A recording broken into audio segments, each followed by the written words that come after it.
என் உயிரினும் மேலான தமிழ் பெருங்குடி மக்களே, உங்கள் அனைவருக்கும் மேலரசம்பட்டு சமூகத்தின் பணிவான வணக்கங்கள். அன்பு உறவுகளே, நம்முடைய சேனலை நீங்கள் பார்ப்பது இதுவே முதல் முறையாக இருந்தால் உடனே சப்ஸ்கிரைப் செய்து கொள்ளுங்கள். இல்லை என்றால் நாம் பதிவேற்றுகின்ற காணொலிகள் தொடர்ந்து உங்களுக்கு வருவதற்கு வாய்ப்பில்லை.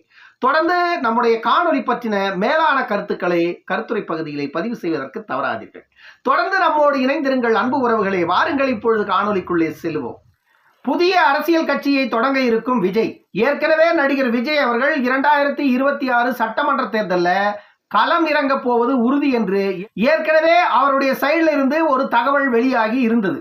ஏற்கனவே உள்ளாட்சி தேர்தல் நடந்த நேரத்திலேயே 2026 சட்டமன்ற தேர்தலில் அரசியல் கட்சியை துவங்கி களத்தில் நிற்க போவதாக அவர் அப்பொழுதே அறிவித்திருந்தார்.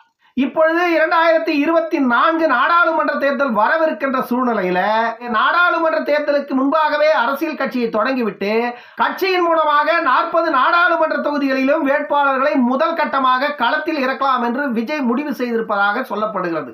இப்பொழுது விஜய் அரசியல் கட்சி தொடங்க இருப்பதாக அந்த அறிவிப்பு வெளியான உடனே ஏற்கனவே சினிமாவில் இருந்து வந்து சிலர் அரசியல் கட்சியை நடத்தி கொண்டிருக்கிறார்கள் இல்லையா, இவர்களுக்கெல்லாம் மீண்டும் ஒரு அதிர்ச்சி ஏற்பட்டு இருக்கிறதாம். ஏன்னா ஏற்கனவே சினிமாக்காரெல்லாம் வந்து அரசியல் கட்சியை தொடங்கி ஒருத்தரும் உருப்பட்ட பாடு இல்லை. ஏதோ ஒரு காலத்துல அண்ணா, கருணாநிதி, எம்ஜிஆர், ஜெயலலிதான்னு தொடர்ந்து இந்த சினிமாக்காரங்கெல்லாம் தமிழ்நாட்டை ஆண்டு ஆண்டு ஆண்டு தமிழ் சினிமாவில் இருக்கிறவங்களுக்கெல்லாம் முதலமைச்சர் பைத்தியம் ஏறி போச்சு. யாரை பார்த்தாலே முதலமைச்சர். விஜயோட ஒரு படத்துல ஒரு காமெடி நடிகர், அவர் பேர் எனக்கு சரியா தெரியல, அவர் வந்துட்டு நான் நடிச்சா ஹீரோவா தான் நடிப்பேன், சைடு ரோல் காமெடி ரோல் எதுனா பண்றியாப்பா அப்படின்னு கேட்டா இல்ல நான் நடிச்சா ஸ்ட்ரெயிட்டா ஹீரோ தான் அப்படின்னு சொல்லுவார் அவரு. அந்த மாதிரி நான் அரசியலுக்கு வந்தா நேரா முதலமைச்சர் தான் அப்படின்ற கனவுல வராங்க எல்லாரும். ரஜினி வந்துட்டு அப்படிதான் மக்களை உசுப்பேத்தி மக்களை ரணகலமாக்கி போட்டார். தமிழ்நாட்டில் ரஜினிக்கு எழுந்த அந்த பெரிய எதிர்ப்பலையிலிருந்து கடைசியில புறவாசல் வழியா எஸ்கேப் ஆயிட்டார். இப்போ ரஜினியோட கதை முடிஞ்சு போச்சு, அவர் சைலண்ட். ஆனா இப்போ விஜய் வந்துட்டு துடிச்சிட்டு இருக்கிறாரு. 2026 ஸ்டேட்டா முதலமைச்சர் தான் அப்படின்னு விஜய் துடிச்சிட்டு இருக்காரு. நம்ம வந்துட்டு மக்களுக்கு சில விஷயங்களை தெளிவுபடுத்த வேண்டி இருக்கிறது. தமிழ்நாட்டில் ஒவ்வொரு சின்ன சின்ன அசைவுகளும் மக்களுக்கு, சாமானிய மக்களுக்கு, பொது மக்களுக்கு களத்துல ஒரு சின்ன சின்ன அசைவுகள் ஏற்பட்டா கூட அதற்கு உடனடியாக இந்த பிரச்சனைக்கு தீர்வு காண வேண்டும் என்று தமிழ்நாட்டில் ஒரு குரல் எப்பொழுதுமே எழுந்து கொண்டே இருக்கும். அந்த குரல் எழுந்த பிறகு, அந்த குரல் வெளியே வந்த பிறகுதான் அடுத்த குரல்கள் இங்க ஒலிக்கும். அந்த மாதிரி ஒரு மக்களுக்கான கள அரசியலை செய்து கொண்டிருப்பவர் டாக்டர் அன்புமணி ராமதாஸ். அந்த மாதிரி ஒரு கள அரசியலை 85 வயதில் கூட மக்களுக்காக இயங்கிக் கொண்டிருக்கின்ற தலைவர் வந்துட்டு டாக்டர் ராமதாஸ். தமிழ்நாட்டில் எந்த ஒரு பிரச்சனையா இருந்தாலும் முதல்ல தொடுவது பாட்டாளி மக்கள் கட்சி தான். டாக்டர் அன்புமணி ராமதாசும் மருத்துவர் ஐயா அவர்களும் அந்த பிரச்சனையை கையில் எடுத்து அதை வெளிக்கொண்டு வந்தாதான் தமிழ்நாட்டில் மீது இருக்கிற அரசியல் கட்சிகள் எல்லாம் எப்பவோ ஒரு சில கட்சிகள் பேசும், சில கட்சிகள் அதை பத்தி பேசவே பேசாது. சில கட்சிகள் தேர்தல் வரும்பொழுது மட்டும்தான் வெளியே வருவாங்க. இப்படியெல்லாம் இருக்கின்ற சூழ்நிலையில தமிழ்நாட்டில் இன்னைக்கு சில கட்சிகள் இருக்குதா இல்லையானே தெரியல. கம்யூனிஸ்ட்னு 2 கம்யூனிஸ்ட் தமிழ்நாட்டில் இருந்துச்சு, இடது வலதுன்னு பேர். அதுக்கு இந்திய கம்யூனிஸ்ட், மார்க்சிஸ்ட் கம்யூனிஸ்ட்னு 2 கம்யூனிஸ்ட், சிபிஎம் சிபிஐ அப்படின்னு சொல்லுவாங்க ஷார்ட்டா. இந்த 2 கட்சியும் தமிழ்நாட்டில் இருக்கவே இல்லை. இந்த 2 கட்சியும் தமிழ்நாட்டில் இல்லவே இல்லை, காணாம போயிட்டு இருக்குது. அதே போல இந்திய தேசிய காங்கிரஸ்னு ஒரு கட்சி, அந்த கட்சியெல்லாம் இருக்குதா இல்லையா தமிழ்நாட்டில்? அந்த கட்சிக்கு தலைவர்கள் இருக்காங்களா இல்லையா ஒண்ணுமே தெரியல. இவங்கெல்லாம் அட்ரஸே காணும்.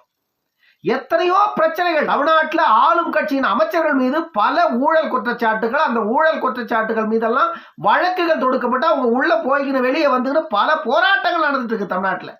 நெய்வேலி பிரச்சனை, பரந்தூர் பிரச்சனை, மேல்மா பிரச்சனை, இப்படி பல பக்கம் விவசாயிகளுக்கு பிரச்சனை. அதே போல மழையால பல பேரிடர்கள் வந்து மக்கள் பல போராட்டங்களை சந்திச்சிட்டு இருக்காங்க. ஆனா ஒரு இடத்துல கூட இந்த காங்கிரஸோ கம்யூனிஸ்டோ இன்னும் சில கட்சிகள்லாம் இருக்குது, விசிகா, இந்த கட்சிகள்லாம் இருக்குதா இல்லையா தமிழ்நாட்டில்? இந்த கட்சியின் தலைவர்கள்லாம் என்ன ஆனாங்க? ஒரு தகவலும் இல்லை.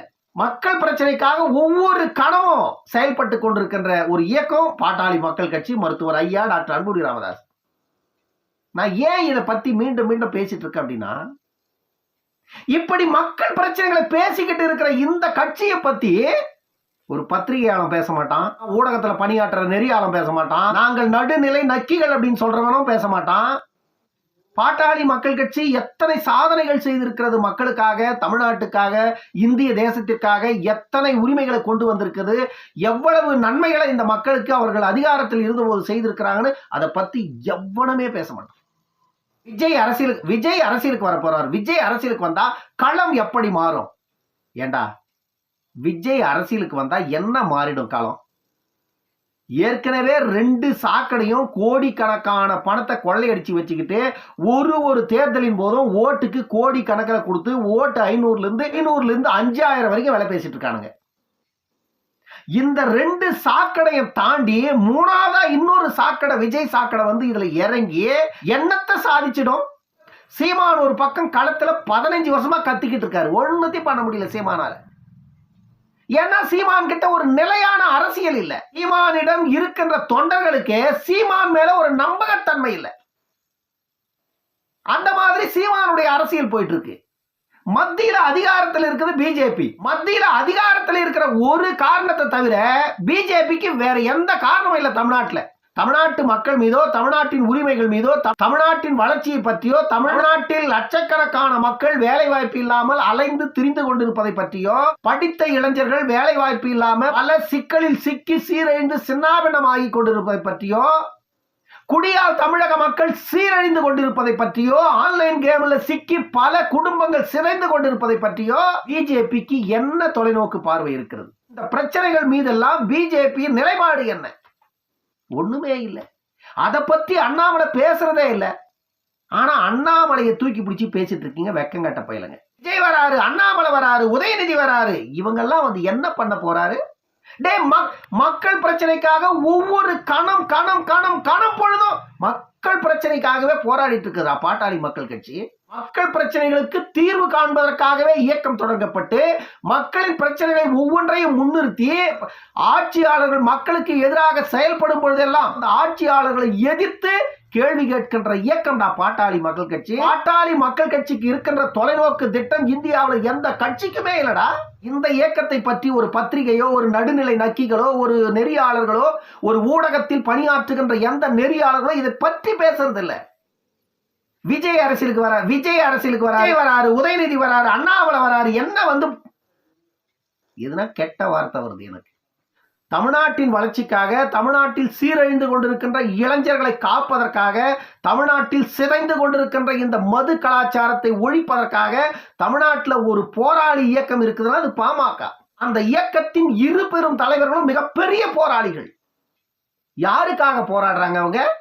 திமுக காரன் திருடணும் கொள்ளையடிக்கணும்னு போராடுறாங்களா? அதிமுக காரன் திருடணும் கொள்ளையடிக்கணும்னு போராடுறாங்களா? இந்த 2 பேரும் தமிழ்நாட்டை சீரழித்து விட்டார்கள் என்று போராடுகிறார்கள். இவர்களிடமிருந்து இந்த மண்ணையும் மக்களையும் காக்க வேண்டும் என்று போராடுகிறார்கள். ஊடகங்கள் யாருக்கிட்ட நிற்கணும்?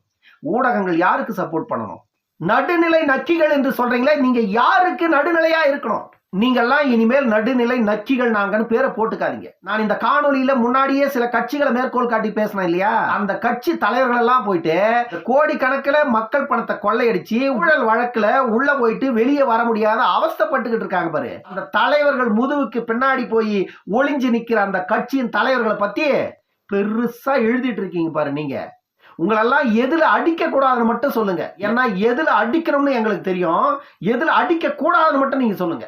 அவ்வளவு கோபம் வருது இந்த பத்திரிகையாளர், ஊடக நெறியாளர், நடுநிலை நக்கி இப்படி எல்லாம் சொல்லிக்கிட்டு சில இந்த ஊடகத்துல திரியிறானுங்க பாருங்க. இவனுங்களெல்லாம் பார்த்தா அவ்வளவு கோபம் வருது பேசணும். அன்புமணி ராமதாஸ் அவர்கள் இந்த சென்னையில் இந்த பேரிடர் நடந்த பொழுதும், நெல்லையிலையும் தூத்துக்குடியிலையும் அந்த பேரிடர் நடந்த போதும், இந்த பேரிடர் நடப்பதற்கு என்ன காரணம்? இந்த பேரிடர்கள் இனி தொடர்ந்து வரத்தான் போகிறது. ஆனால் இதை முன்கூட்டியே அறிந்து கொண்டு நம்மை காப்பாற்றிக் கொள்வதற்கு நாம் என்னவெல்லாம் செய்யணும்? இப்படி பல விஷயங்களை ஒவ்வொரு முறையும் செய்தியாளர்கள்ட்ட மணி கணக்கில் பேசுறார். அதையெல்லாம் கொண்டு போய் மக்களுக்கு சேருங்க. மக்கள் விழிப்புணர்வு பெறட்டும். இந்த ஊழல் கட்சிகளை தூக்கி எறியட்டும். அதை விட்டுட்டு அவன் கொள்ளையடிச்ச பணத்துல ஒரு தூசை உனக்கு தூக்கி எலும்பு துண்டு மாதிரி போட்டா அதை கவ்விக்கிட்டு திருடன் பக்கத்திலேயே போய் நின்றுக்கிட்டு திருடனுக்கு ஜாலரா அடிச்சிட்டு இருக்கீங்களா? வெக்கங்கட்ட பயலுங்களா? இன்னொரு காணொலியில் சந்திக்கும் வரை உங்களிடம் விடைபெற்றுக் கொள்வது மேலரசம்பட்டு சண்முகம். நன்றி, வணக்கம், அன்பு உறவுகளே.